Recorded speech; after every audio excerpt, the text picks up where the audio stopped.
ಧರ್ಮಸ್ಥಳ ಪ್ರಕರಣಕ್ಕೆ ಸಂಬಂಧಪಟ್ಟಂತೆ ಈಗ ಮಗಳ ಮಿಸ್ಸಿಂಗ್ ಕಥೆಯನ್ನ ಕಟ್ಟಿದ ಸುಜಾತಾಗೆ ಎಸ್ಐಟಿ ಅಧಿಕಾರಿಗಳು ಡ್ರಿಲ್ ಮಾಡಿದ್ದಾರೆ.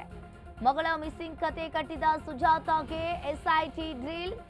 ಅನನ್ಯ ಕತೆ ಹಿಂದಿರುವ ಮಾಸ್ಟರ್ ಮೈಂಡ್ಗೆ ಈಗ ಕಂಟಕ ಶುರುವಾಗೋದು ಗ್ಯಾರಂಟಿ. ನಿನ್ನೆ ಬರೋಬ್ಬರಿ 11 ಗಂಟೆಗಳ ಕಾಲ ಈಗಾಗಲೇ ಸುಜಾತಾಳನ್ನ ಎಸ್ಐಟಿ ಅಧಿಕಾರಿಗಳು ಕೂಡ ವಿಚಾರಣೆಯನ್ನ ನಡೆಸಿದ್ದಾರೆ.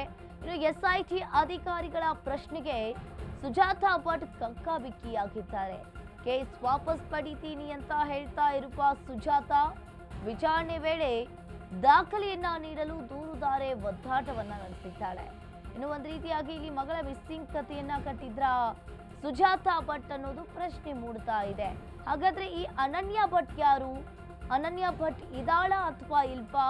ನಿನ್ನೆ ಬರೋಬ್ಬರಿ ಸುಜಾತಾ ಭಟ್ಲನ್ನ ಎಸ್ಐಟಿ ಅಧಿಕಾರಿಗಳು 11 ಗಂಟೆಗಳ ಕಾಲ ವಿಚಾರಣೆಯನ್ನ ನಡೆಸಿದ್ದಾರೆ. ಎಸ್ಐಟಿ ಅಧಿಕಾರಿಗಳ ಪ್ರಶ್ನೆಗೆ ಇನ್ನು ಸುಜಾತಾ ಭಟ್ ನಾನು ಕೇಸ್ ವಾಪಸ್ ಪಡ್ಕೊಳ್ತೀನಿ ಅಂತ ಹೇಳ್ತಾ ಇರುವಂತದ್ದು. ಒಂದ್ ರೀತಿಯಾಗಿ ಇಲ್ಲಿ ಮಗಳ ಮಿಸ್ಸಿಂಗ್ ಕಥೆಯನ್ನ ಕಟ್ಟಿದ ಸುಜಾತಾ ಭಟ್, ನನ್ನ ಮಗಳು ಅನನ್ಯ ಭಟ್ STM ಕಾಲೇಜ್ನಲ್ಲಿ MBBS ಅನ್ನ ಓದ್ತಾ ಇದ್ಲು, ನಾಪತ್ತೆಯಾಗಿದ್ದಾಳೆ ಅಂತ 2003ರಲ್ಲೇ ಈಕೆ ಬೆಳ್ತಂಗಡಿ ಪೊಲೀಸ್ ಠಾಣೆಯಲ್ಲಿ ಕಂಪ್ಲೇಂಟ್ ಅನ್ನ ಕೊಟ್ಟಿದ್ಲು. ಇನ್ನು ಇವಾಗ ಮತ್ತೆ ಸುಜಾತಾ ಭಟ್ ಕಂಪ್ಲೇಂಟ್ ಅನ್ನ ಕೊಟ್ಟಿದ್ದಾಳೆ, ನನ್ನ ಮಗಳು ಅನನ್ಯ ಭಟ್ ಕಾಣಿಸ್ತಾ ಇಲ್ಲ ಅಂತ ಹೇಳಿ. ಇನ್ನು ಒಂದು ರೀತಿಯಾಗಿ ಇಲ್ಲಿ ಎಲ್ಲದಕ್ಕೂ ಕೂಡ ಒಂದೊಂದೇ ಲಿಂಕ್ ಆಗ್ತಾ ಇದೆ. ಹಾಗಾದ್ರೆ ಈ ಮಹೇಶ್ ತಿಮ್ರೋಟಿ ಯಾರು? ಸುಜಾತಾ ಭಟ್ಗೆ ಏನಾಗಬೇಕು? ಹಾಗೆ ಈ ಮಾಸ್ಕ್ ಮ್ಯಾನ್ ಇವರೆಲ್ಲರನ್ನ ನೋಡ್ತಾ ಇದ್ರೆ ಇವರು ದೊಡ್ಡ ಷಡ್ಯಂತ್ರವನ್ನೇ ರೂಪಿಸಿದ್ದಾರೆ ಅನ್ನೋದು ಬೆಳಕಿಗೆ ಬರ್ತಾ ಇರುವಂತದ್ದು. ಈ ಮಗಳ ಮಿಸ್ಸಿಂಗ್ ಕಥೆಯನ್ನ ಕಟ್ಟಿ ಅದಕ್ಕೆ ಅನನ್ಯ ಭಟ್ ಅನ್ನೋ ಒಂದು ಸ್ವರೂಪವನ್ನೇ ನೀಡಿದಾಳೆ ಈ ಸುಜಾತಾ ಭಟ್. ನಿನ್ನೆ ಬರೋಬ್ಬರಿ 11 ಗಂಟೆಗಳ ಕಾಲ SIT ಅಧಿಕಾರಿಗಳು ಕೂಡ ಸುಜಾತಾ ಭಟ್ಲನ್ನ ವಿಚಾರಣೆಯನ್ನ ನಡೆಸ್ತಾ ಇದ್ದಾರೆ. ಇನ್ನು ಒಂದೊಂದು ರೀತಿಯಾಗಿ ಒಂದೊಂದು ಹೇಳಿಕೆಯನ್ನ ನೀಡ್ತಾ ಇದ್ದಾಳೆ ಈ ಸುಜಾತಾ ಭಟ್. ಒಂದ್ ಕಡೆ ನನ್ನ ಮಗಳಿದ್ದಾಳೆ, ಮಿಸ್ಸಿಂಗ್ ಆಗಿದ್ದಾಳೆ ಅಂತ ಹೇಳ್ತಾರೆ, ಇನ್ನೊಂದ್ ಕಡೆ ನನ್ನ ಮಗಳಿಲ್ಲ ಅಂತ ಹೇಳ್ತಾ ಇರುವಂತದ್ದು.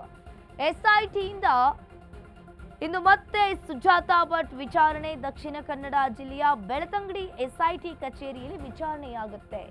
ನಿನ್ನೆ ಸುಜಾತಾ ಭಟ್ ವಿಚಾರಣೆಯನ್ನ ಅಧಿಕಾರಿಗಳು ಕೂಡ ಈಗಾಗಲೇ ನಡೆಸಿರುವಂತದ್ದು. ನಾನು ಹೇಳಿದ್ದು ಸುಳ್ಳು, ತಪ್ಪಾಯ್ತು, ನನ್ನನ್ನ ಬಿಟ್ಟು ಬಿಡಿ ಅಂತ ಗೋಗರ್ತಿದ್ದಾಳೆ. ಕೇಸ್ ವಾಪಸ್ ಪಡಿತೀನಿ ಅಂತ ಹೇಳ್ತಾ ಇರುವ ಸುಜಾತಾ, ಆದ್ರೆ ಪ್ರಕರಣವನ್ನ ಗಂಭೀರವಾಗಿ ಅಧಿಕಾರಿಗಳು ಪರಿಗಣಿಸಿದ್ದಾರೆ. ಹಾಗಾದ್ರೆ ಅನನ್ಯ ಕತೆ ಹಿಂದಿರುವ ಮಾಸ್ಟರ್ ಮೈಂಡ್ಗೆ ಈಗ ಕಂಟಕ ಕಾಡೋದಂತೂ 100%. ಈಗಾಗಲೇ ಕೆಲವರ ಹೆಸರನ್ನ ಬಾಯಿ ಬಿಟ್ಟಿರುವಂತದ್ದು. SIT ಇಂದ ಮತ್ತೆ ಇಂದು ವಿಚಾರಣೆ ಆಗುತ್ತೆ. ದಕ್ಷಿಣ ಕನ್ನಡ ಜಿಲ್ಲೆಯ ಬೆಳ್ತಂಗಡಿ SIT ಕಚೇರಿಯಲ್ಲಿ ವಿಚಾರಣೆ. ನಿನ್ನೆ ಸುಜಾತಾ ಭಟ್ಲನ್ನ 11 ಗಂಟೆಗಳ ಕಾಲ SIT ಅಧಿಕಾರಿಗಳು ವಿಚಾರಣೆಯನ್ನ ನಡೆಸಿದ್ರು. ಇನ್ನು ಇಂದು ಮತ್ತೆ ವಿಚಾರಣೆಗೆ ಕರೆದಿರುವಂತದ್ದು. ಹಾಗಾದ್ರೆ ಈ ಅನನ್ಯ ಭಟ್ ಯಾರು? ಅನನ್ಯ ಭಟ್ ನಿಜವಾಗಿಯೂ ಇವರ ಮಗಳ ಅಥವಾ ಸುಳ್ಳು ಹೇಳ್ತಾ ಇದ್ದಾಳಾ ಅನ್ನೋದು ಈಗ ಒಂದು ದೊಡ್ಡ ಪ್ರಶ್ನೆಯಾಗಿ ಕಾಡ್ತಾ ಇರುವಂತದ್ದು. ಈ ಸುಜಾತಾ ಭಟ್ ನೋಡ್ತಾ ಇದ್ರೆ ಒಂದು ದೊಡ್ಡ ಷಡ್ಯಂತ್ರವನ್ನೇ ರೂಪಿಸಿದ್ದಾರೆ ಅನ್ನೋದು ಕಾಣಿಸ್ತಾ ಇದೆ. ಏನಾದ್ರೂ ಈ ನಮ್ಮ ಕರ್ನಾಟಕ ಪೊಲೀಸರು ಒಂದ್ ಸ್ವಲ್ಪ ಮೂರ್ಖರಿದ್ರೆ ಸಾಕು, ಅವ್ರನ್ನೆಲ್ಲ ಮೂರ್ಖರನ್ನ ಮಾಡ್ತಾ ಇದ್ಲು ಈ ಸುಜಾತಾ ಭಟ್ ಅನ್ನೋದು ಕಾಣಿಸ್ತಾ ಇದೆ. ಎಲ್ರಿಗೂ ಕೂಡ ಒಂದ್ ರೀತಿಯಾಗಿ ಈಕೆ ಚಳ್ಳೆ ಹಣ್ಣನ್ನ ತಿನ್ನಿಸ್ದಂಗೆ ಆ ಕಣ್ಣೀರೇನು ಕ್ಯಾಮ್ರಾ ಮುಂದೆ ಬಂದ ಕೂಡಲೇ ಅನನ್ಯ ಭಟ್ ಮಿಸ್ ಆಗಿದ್ದಾಳೆ, ನನ್ನ ಮಗಳನ್ನ ಕೇಸ್ ತಗೊಳ್ಳಿ ಅನ್ನೋದು ಕಣ್ಣೀರನ್ನ ಹಾಕ್ತಾ ಇರುವಂತದ್ದು. ಒಂದ್ ರೀತಿಯಾಗಿ ಈಕೆ ಒಂದು ದೊಡ್ಡ ಷಡ್ಯಂತ್ರವನ್ನೇ ರೂಪಿಸಿದ್ದಾರೆ ಅನ್ನೋದು ಕಾಣಿಸ್ತಾ ಇದೆ. ಇನ್ನು ಒಂದ್ ಕಡೆ ಮೀಡಿಯಾದಲ್ಲಿ ಹೇಳ್ತಾ ಇದ್ದಾರೆ ನನ್ನ ಮಗಳು ಕಾಣಿಸ್ತಾ ಇಲ್ಲ ಅಂತ, ಇನ್ನೊಂದ್ ಕಡೆ ಹೇಳ್ತಾರೆ ಇಲ್ಲ ಯಾರೋ ಹೇಳಿದ್ರು ಅದಕ್ಕೆ ನಾನು ಹೇಳಿದೆ, ಮಹೇಶ್ ತಿಮ್ರೋಡಿ ಅಂತ ಹೆಸರು ಹೇಳಿದ್ದಾರೆ, ಇವ್ರು ಹೇಳಿದ್ದಕ್ಕೆ ನಾನು ಈ ಕೆಲಸ ಮಾಡಿದೆ, ನನ್ನ ಮಗಳು ನಿಜವಾಗಿಯೂ ಇಲ್ಲ ಅಂತ ಇನ್ನೊಂದು ಕಡೆ ಹೇಳ್ತಾ ಇರುವಂತದ್ದು. ಒಂದ್ ರೀತಿಯಾಗಿ ಒಂದು ದೊಡ್ಡ ಗೊಂದಲಗಳನ್ನೇ ಈಕೆ ರೂಪಿಸಿದ್ದಾಳೆ ಅನ್ನೋದು ಕಾಣಿಸ್ತಾ ಇದೆ. ಇನ್ನು ಒಂದ್ ರೀತಿಯಾಗಿ ಈಗ ನಿನ್ನೆ ಬರೋಬ್ಬರಿ ಈ ಸುಜಾತಾ ಭಟ್ಲನ್ನ 11 ಗಂಟೆಗಳ ಕಾಲ ವಿಚಾರಣೆಯನ್ನ ನಡೆಸಿದ್ರು ಪೊಲೀಸರು. ಇನ್ನು ಇವತ್ತು ಕೂಡ ಪೊಲೀಸ್ ಸ್ಟೇಷನ್ಗೆ ಹಾಜರಾಗಲು ತಿಳಿಸಿರುವಂತದ್ದು.